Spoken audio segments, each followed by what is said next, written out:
Today, I'm speedrunning another batch of featured contracts. I came up with some pretty insane routes to complete every contract at lightning speed while still meeting all kill conditions. But let's start things off nice and slow.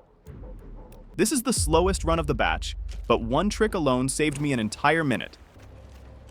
First things first. The first target is inside this hut.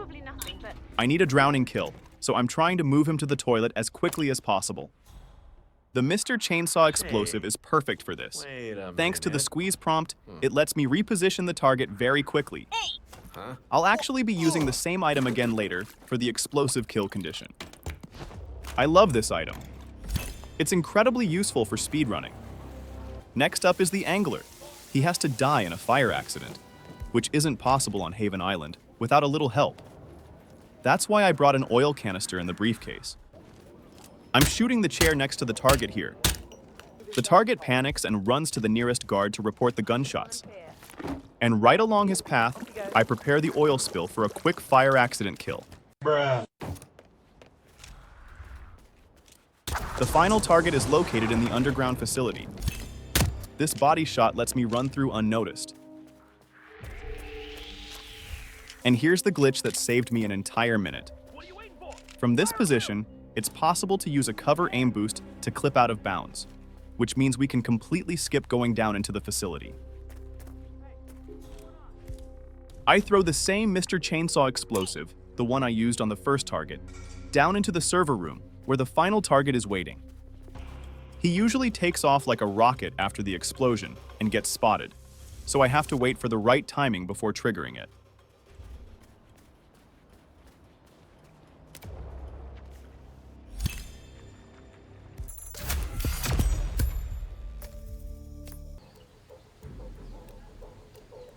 This contract almost failed because of a single misplaced shot. These shots make the guards stop guarding, allowing me to run straight past them. I was caught by the camera on the way through, but we'll deal with that in a moment. Using the pistol to open locked doors saves both time and an inventory slot. Now I destroy the evidence and pick up the Serpent's Bite explosive from the stash. I'll need it later. One of the targets requires a fall kill, so my plan is to manipulate him into running to the railing on the left side, where I can throw him over the railing. Unfortunately, I placed one shot slightly too close. That caused the two NPCs to break out of their emetic state. This wasn't the first time that's happened. Luckily, this time they didn't see me doing it. And off we go to the last target. On the way there, I distract a patrolling guard so he turns away, allowing me to pass unnoticed.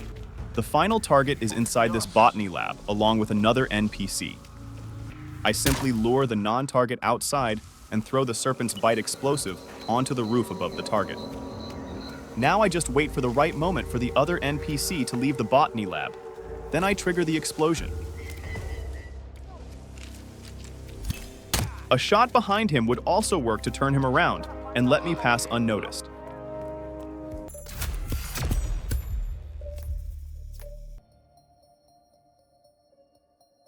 This is another contract where one trick alone saved me an entire minute. First, we need to get inside the church where the first target is located. Normally, you'd need an invitation, but we're skipping that. When guards see someone collapse, they temporarily stop caring about invitations. Command, this is Sierra Niner. We've got a serious accident. A quick shot gets the target to investigate. And here's the trick. If you've watched my previous batch runs, you'll probably recognize this one. Picking up the gun at the right moment causes the target to follow me almost everywhere. The target has to be eliminated with a folding knife, and the only way to obtain one is from Jeff. Without the glitch, I would have to return all the way to the church after picking it up. Instead, the target follows me. That effectively cuts the return trip in half and saves a huge amount of time. The final target is lured toward the car. That keeps the route linear and prevents two nearby guards from spotting the fiber wire kill.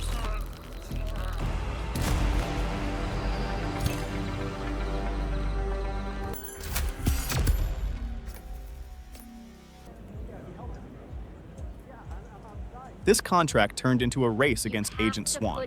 With smooth movement, it's possible to get into this room without being spotted, instead of taking the longer route around. Here, I fire a triple shot above Agent Swan's head. That forces him to run directly toward my position. There's also the sniper target. I'm trying to isolate both targets at the same time to save time since we still need to return for the third target. The sniper target reacts to the crowbar, while Agent Swan is already making his way over here.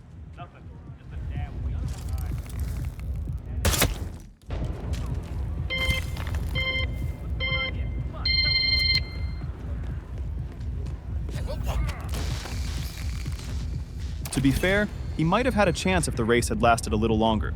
The final target requires a pistol kill, which means we can keep our distance and save some time. These shots force the guards to leave their positions.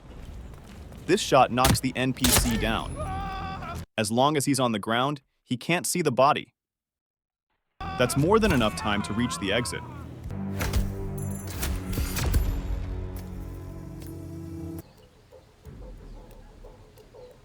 The oil canister saved me from a lot of RNG pain in this run. I pick it up from the stash here. Going for the stash costs a bit of time, but I'll make all of it back with a boost over the wall into Rico's property. And here's the boost.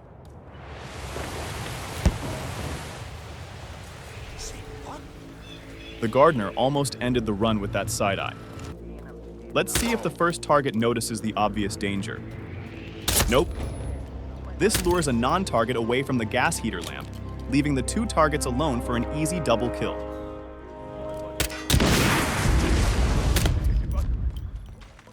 The speedboat exit is the closest one from here, so I pick up the speedboat keys on the way. The body shot earlier made everyone blind for a moment. As long as I'm not performing any illegal actions, I'm basically a ghost. There's the oil canister kill. Without it, this target is pure RNG pain.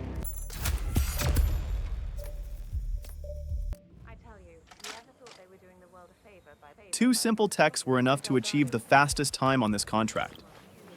Who are you? Picking up the Burj Al Ghazali snow globe is an illegal action. The target catches me doing it and immediately starts following me. Just like we did with Agent Swan earlier, a triple shot near the target makes him run straight to our position. Now it's just a matter of waiting for both targets to come inside.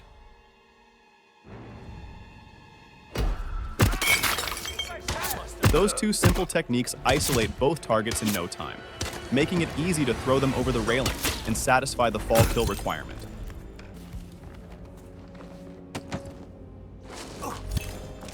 Stair sliding saves valuable time on long staircases. I'll be using the tactical wetsuit exit, but two guards are blocking it. A triple shot works perfectly here as well, moving them away from the exit. With the disguise on and the guards moved away from the exit, we can leave.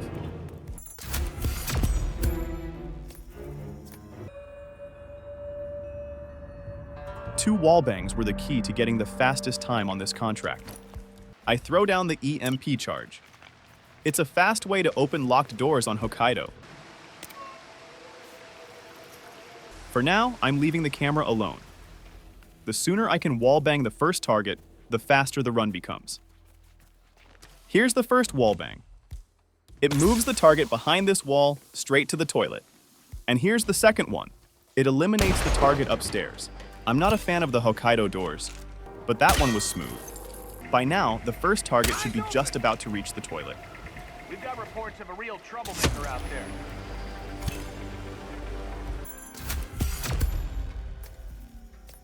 Short hair with a bright green bag. Sorry. This was my favorite contract to grind, and once again, a glitch saved a huge amount of time. Just like before, firing two shots near the guards makes them stop guarding, allowing me to run straight past them. They do become enforcers, so for full consistency, I'd recommend firing 3 shots. Clipping into this wall lets me scare off the target's lover and throw an explosive down, making it safe to drop straight down into the facility. This shot lures the target to the door.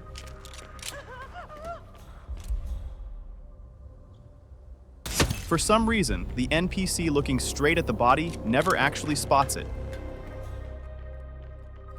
Knocking her out would work, but a quick shot behind her back is simply faster.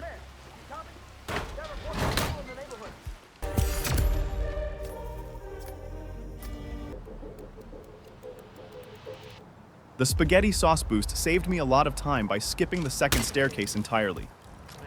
The first target falls straight into the water. Nice and easy fall kill.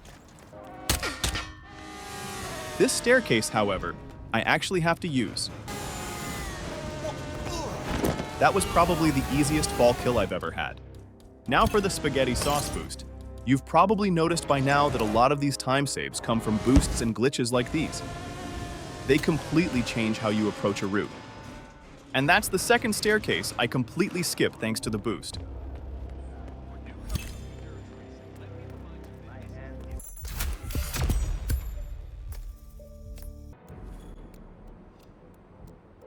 This route combines a violin boost, a wall bang, and a body shot to achieve a fast time.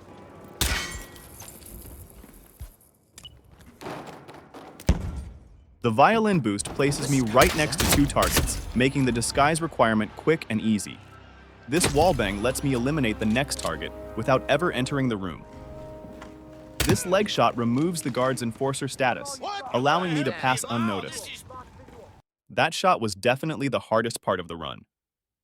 I got spotted countless times while practicing it, but in the end, I'd say it was worth it.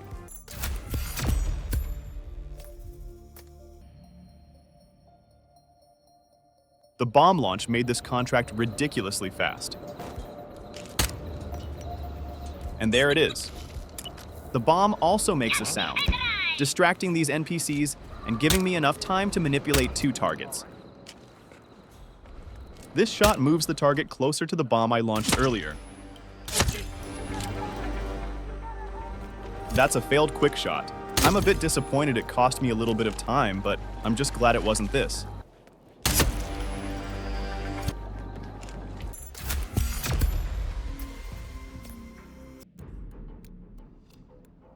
And here we are, the final and fastest contract of the batch. The idea is simple. I bring 3 targets together for a triple kill, while the 4th target relaxing in the pool gets blown up from below with another explosive.